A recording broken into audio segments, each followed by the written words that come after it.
Hearing about the beavers, but we are not being educated, though it's good, but we are not being educated how to use the BVR. But as for me personally, in that day, I will go out and vote who I think will be better for Nigeria. So we don't know how to vote with that beaver, unless if they can't teach us. For this reason, and in readiness for the nationwide deployment, the Commission is conducting a mock accreditation of voters, similar to what was done ahead of the Ekiti and Osun governorship elections.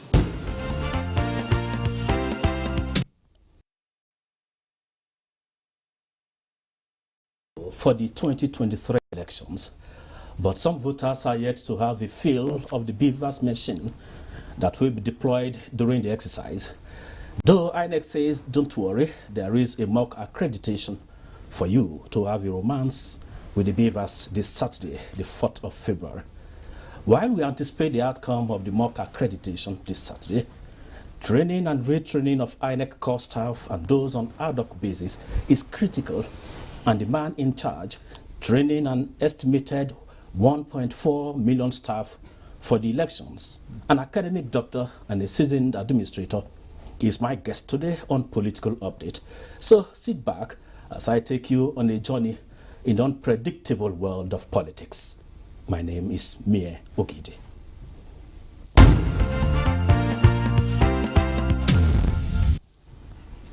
Youth candidates' participation in the elections has declined from 34% in the 2019 elections to 28% in the 2023 elections. This resonated at a conference tagged Ready to Run, organized for young candidates on the ballot for the February 25 and March 11, 2023 elections. I think that is a simple, it's an easy game, no, but yes, it's possible. There are a lot of sacrifice that we must make. There are a lot of movement that we must encourage. There are a lot of expenses that we must incur. We will continue to inspire. We will continue to motivate. We will continue to support you. Are you ready to win your elections? Yes. Have you been doing what you need to do to win this election? Yes. Be assured that the European Union will continue to walk the talk and partner with you and partner with all the stakeholders in the process.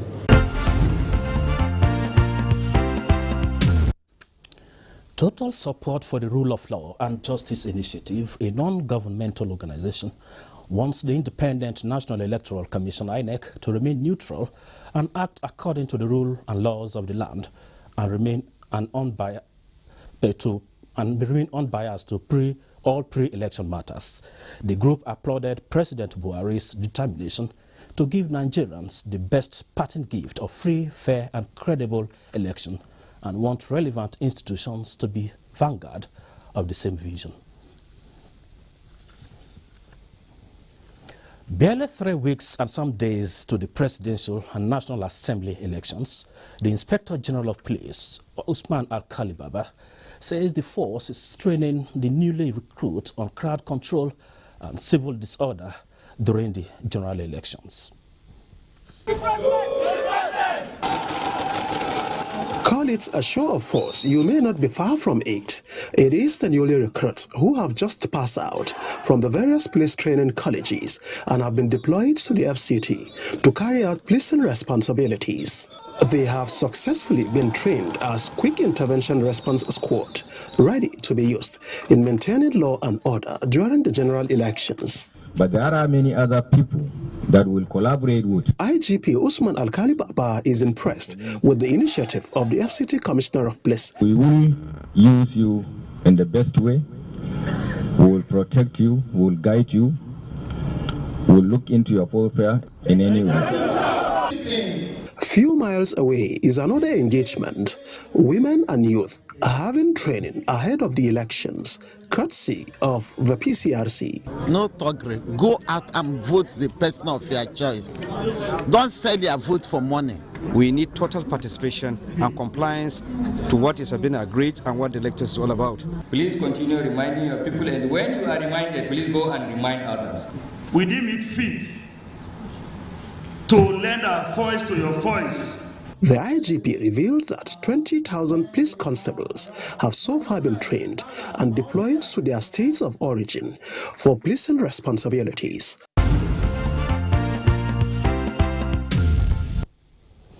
INEC says it's ready for the elections, and tomorrow, 4th February 2023, is mock accreditation. Let's take a listen on that promise from the INEC chairman.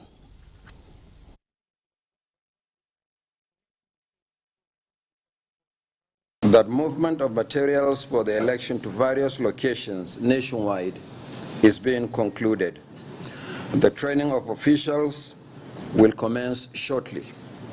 Ongoing consultations with stakeholders will be intensified. Airlifting and delivery of sensitive materials to states of the Federation has gone far. Accreditation of national and international observers and the media is being finalized. Critical service providers in the area of transportation have reassured us of their commitment to efficient logistics for the movement of materials and personnel to various locations, while the security agencies have reaffirmed their readiness for the election.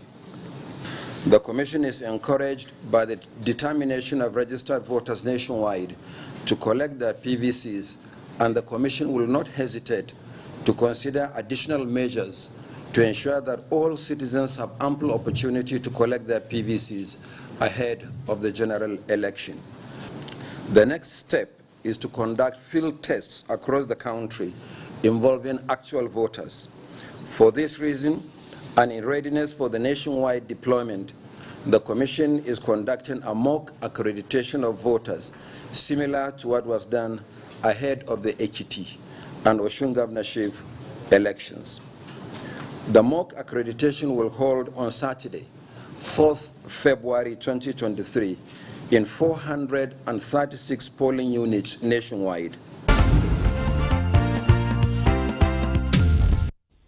So joining me in the studio is the Director General, the Electoral Institute, the training arm of personnel at the Independent National Electoral Commission, INEC. He is Dr. Said Umar Idris. Welcome to Political Update. Thank you, Mir.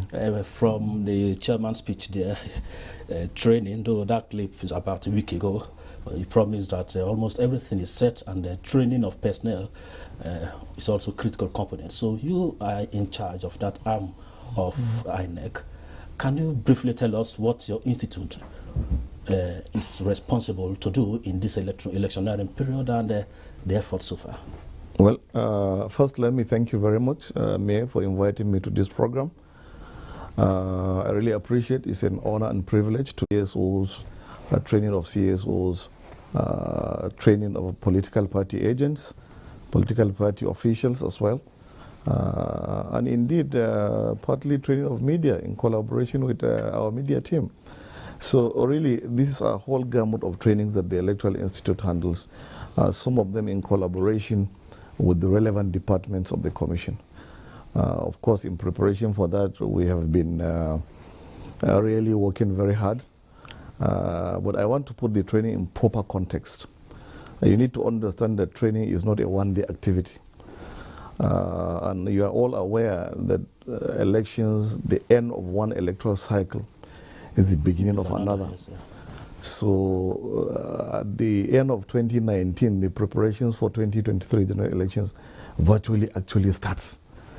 So it's something that we have been doing all along for a very long time, building capacity within the Commission itself, building capacity in the states of different cadre of staff that we have, building basket of trainers all over the state and the local government offices. And indeed, then we come to the nitty-gritty, which is the main actual preparations for 2023. So there are a series of levels of training that has taken place before now. And even now, before we start the actual electoral training, which commences with the training of the supervising presiding officers on the 9th and 10th of this month, which is February, then that will be followed very closely by the training of the presiding officers and the assistant presiding officers, which is the POs and the APOs, which comes up on the 14th and 16th of this month. Then that is closely followed by the training of the collation officers, which comes up on the 20th to the 21st. But do we just wake up and start training all these people like that? No. We have what we call pre-training activities. We have trainings that we do before we come to this level of training all these levels of people that will officiate in the elections itself. Maybe let me give you a small digression. We started much earlier, but we just came down earlier in January. We had, beginning with, we started with a validation workshop. This validation workshop actually involves a review of a lot of training manuals, a lot of training handbooks, a lot of other materials, facilitators guide for our trainers, which they use in actual training. So they don't just jump into the class. We have training guides, which we call facilitators guide, which they use in knowing exactly the agenda, what they are supposed to teach, the time it will take them to teach all these things. And of course, all this is guided by a well thought out process, so that the training itself is systematic. Okay, you don't know, the essence of all this is to have a smooth exercise, especially on the day of election. Absolutely. But the fear of many Nigerians, and probably that is what INEC is trying to avoid with this mock accreditation. Beavers, those in charge of beavers, I don't know whether they're also parts of your training, because from the literature I discovered that 1.4 million staff, adult and core staff will be expected in this. Are you the one training? Is your institute in charge of all the 1.4? And if so, beavers, those handling beavers, also under your class? Okay, let me also explain that beavers is actually handled by the ICT department, including the training of beavers, the technical training of beavers. Of course, if you remember very well, much earlier last year, the ICT, in collaboration, of course, we collaborated with the ICT, has organized the training of master trainers on the use of the beavers. That is a special training on technologies on the beavers. This is coordinated by the ICT department. We collaborated with them. We were there. We were part of them. Remember, the major TOT for the master trainers took place in Abuja, in Abuja Greenwich Hotel. Thereafter, we actually devolved to the geopolitical zones. I personally was in Kano to monitor the different levels of the geopolitical zone training. We broke down for the Northwest. We broke down the trainings into two levels. Some groups were trained, followed by the other groups. The first group consists of states from Kano and Katsina. Of course, all other northwestern states were covered as well, Sokoto, Jigawa, and the rest. So because of the standard practice of class size, we broke them into groups so that you now don't put everybody in one place. So training delivery itself has its own guidelines. You have to put people in comfortable classes, well managed for the facilitator to actually deliver well, to make contact very well, to deliver, to be able to also allow for interaction so that the class itself is actually interactive. You are not just sitting down and teaching people and them listening to you and recording everything. No. We do actually make our classes interactive so that they now take all these things in their stride, ask questions, interrogate sometimes the trainers. As a matter of fact, we have a special day dedicated to the practical simulation. That is where we now bring our ICT team, who now comes and take all those trainees through how to use the beavers. Practically, they will touch it and use it and feel it, ask questions about it. If they have misgivings about it, they ask questions, and our ICT team are always there to provide support. You are the DG of the institute, and you know the success or otherwise of those that you have trained. Yes. Squarely lie on you. So, can you give some level of assurance to Nigerians on your observation? You were in Kano to at least personally monitor the situation, and probably you must have gotten feedback from other states and zones. So are you telling Nigerian electorate and the country generally that the staff are good to go, that on that day of the election, they won't look for help elsewhere? Okay, let me also remind you that training itself is systematic. It's a process. And you take people through. After the process itself, we have what we call evaluation. We do an assessment, and the assessment are actually categorized into 3. First, before we even start training them, we will do an assessment and analyze and review and evaluate the level of understanding of what we are going to teach, the subject matter itself.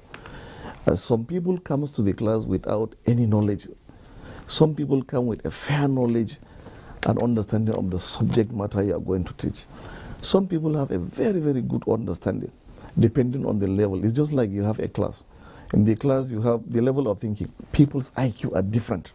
People understand things differently. They perceive things differently. So when we do that at the beginning, we call it pre-training evaluation.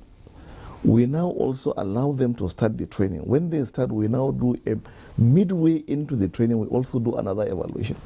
In that way, what we do is we discover people who are not really picking up very well, people who are slow in learning. So the trainer, or our core or master trainers, as we call them, will pay special attention to those categories of people who really, by and large, do not understand very well or are very slow in learning. So they give them some special training. In fact, we don't mind. Sometimes we can put an extra trainee in the class to attend to those kind of people. When we finish that, at the end of the training itself, we also do a post-training evaluation. That also categorizes those people based on their understanding. We now, through the evaluation, try to understand by asking them certain questions.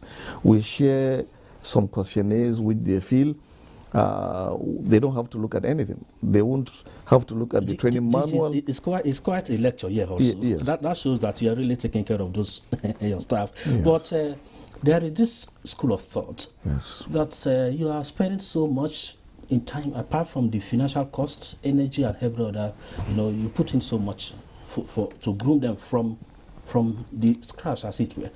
And this is what you do almost every 4 years. And sometimes corpers constitute the bulk of your ad hoc staff. And you have the data bank of those that probably partook in the 2019 election. Can't you recall some of those who are willing to come and still take part in probably subsequent elections, since they have the institutional knowledge after being part of the previous election? Let me tell you, that is exactly what the commission does every time. Remember that the recruitment of the ad hoc staff is a process. There is an online platform that was open. 14th of September, an online platform, recruitment online platform was open for various categories of ad hoc staff that were actually invited to apply. Every Nigerian really who makes the criteria is free to apply, including those people who we trained in 2015, 2019, in fact, way back, and those people who are actually new, who really have never participated. Once you apply online, which you remember the portal actually closed on the 14th of December, you apply, we now subject you to some criteria. There is an evaluation, and we harvest those lists. So those people who were trained before actually had the same opportunity of actually applying online. Most of them do. So you find them easier to train really than somebody who has not. So perhaps maybe during the recruitment exercise itself, you have the opportunity to really sieve out based on the information they provided, those who have actually had a good knowledge of the electoral process, which means by and large they have participated in some of our elections. So we find them easy to train. But I'm assuring you that the training is so rigorous that it doesn't start just now. Let me remind you, a very critical component of the training for election is the road training. Road training has taken place in all the 36 states and FCT at different times. Right now, as I'm talking to you, the last batch of the road training is actually... Training, can you explain who are they? Okay. The road training is the training of corpers at the camp level. Okay. When they go to the orientation camp, we go and follow them there. So you can see how diligent INEC is. Yes, it is. But what I'm not too comfortable with, Yes. you are training media, party agents, and you also CSOs. Yes, understandable. But what I'm not too comfortable that needs some explanation. You also train security agencies. Yes, we do. and it's an democratic institute, not military. So can you please? Let me remind you that the security agencies are part of ICSES, which is the Interconsultative Committee on Election Security. They are fully responsible for maintaining violence-free, peaceful atmosphere for election to take place. So we have to train them. Why do we train them? We train them for them to understand better their roles and responsibilities of election duty. That is why we sit down with them up initio to develop the manuals for security training, develop the handbooks that we use for training them, and develop facilitators guide. In fact, we sat down with them and developed what we call based handbook, which is a basic security and election duty. Those are the things. If you remember, we went to Nasarawa State much earlier in last year to actually discuss, sit down and review with them. We also went to Kano in August last year, review those. Then we sat down earlier in January. We actually validated those things, because you can go and teach people with documents that they don't know anything about. We worked together with them, developed the documents with them, brought it back to them for them to validate and accept that what we have done before was exactly what we are bringing to the field to train them. Now we are training them so that they understand their role and responsibility. What are their role and responsibility on election day? First and foremost, and most importantly, protecting the voting population. It's very important. Very critical and important. The staff and safety of the staff and Nigerian voting population. I will still come back to you. Let's just take this, because the amalgamated All Progressives Congress support groups are pledged to sustain efforts to ensure that the APC achieve victory at the polls. A peaceful rally at the national headquarters of the APC. Leaders of the group want the party's National Working Committee to recognize the leadership of the amalgamated support groups.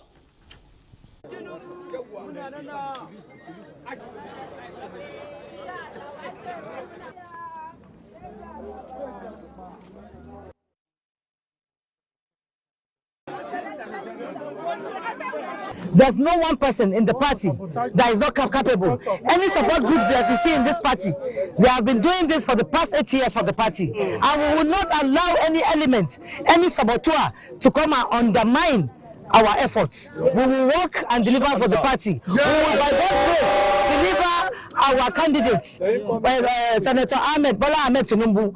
The essence of formation of amalgamated AP support groups is to bring over 2,500 AP support groups together under one umbrella that should mobilize, conscientize, educate, and orientate Nigerians on the manifesto of our candidates. Asiwaju Bola Ahmed Tinubu. The election is just like the corner. You can't be walking, you are dancing, the person you are dancing for you don't know, and the person is not looking at you, and you expect you to continue dancing. It's not done anywhere.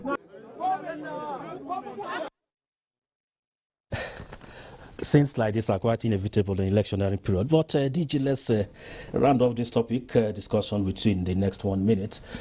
You know, the world is tech-based. INEC is going digital as well. Yeah. So what aspect are you putting in your efforts on the online aspect? Okay, let me remind you that the Commission has been very passionate about technology in elections. Part of the things the Commission did with the kind approval of the Honorable Chairman of the Commission, Professor Mahmoud Yakubu, is to actually bring in training into this technological revolution. The Commission kindly and graciously approved for us to partner with IFES, International Federation for Electoral System, to develop a learning management system. So basically for 2023 trainings, we are going to have partly the normal face-to-face training that we used to do, which is the technical, the traditional method of training. And we are going to have now trainees that will interact with the manual for election officers and other resources online. In fact, they will ask questions and they will be answered online as well. So another aspect is this: we developed training videos, we developed PDFs that really you and your Android phone can actually teach yourself some of the things we do. So We are on the online trend, and the Commission really must be praised for giving us this good opportunity to jump on the online thank trend. You very much. You know, you are an academic doctor, so and you are training media as well, so I'm in the class, and time is no longer a friend, and I think that is much we can take on today's edition on Political Update Friday. Tomorrow is mock accreditation. Make sure you go and see what the beavers can do. And also don't forget the deadline for collection of PVC is around the corner. And also go for your cash, because the old ones will soon give way finally to the new one. DG, thank you for coming. Thank you so much. Mayor, I really appreciate it. It's my honor and privilege to be with you. Thank you. Thank you. Appreciate it. Have a fabulous Friday. Thank you.